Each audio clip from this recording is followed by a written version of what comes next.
Le blindé débarque avec à leur bord des agents fédéraux masqués. En plein cœur de Portland, l'incompréhension saisit les habitants. Eh bien, en un mot, c'est ridicule. Ce n'est certainement pas une zone à forte criminalité. Il n'y a pas besoin d'envoyer de secours. Ce n'est pas une ville hors de contrôle. C'est une ruse pour envoyer des troupes là où elles n'ont rien à faire et attiser la colère des habitants. Après Los Angeles, Washington et Memphis, Portland devient la 4e ville démocrate où Donald Trump envoie l'armée.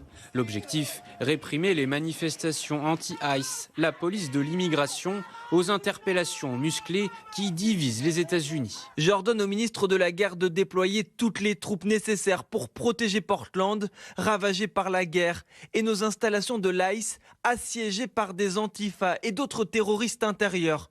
J'autorise aussi l'usage de la force maximale si nécessaire.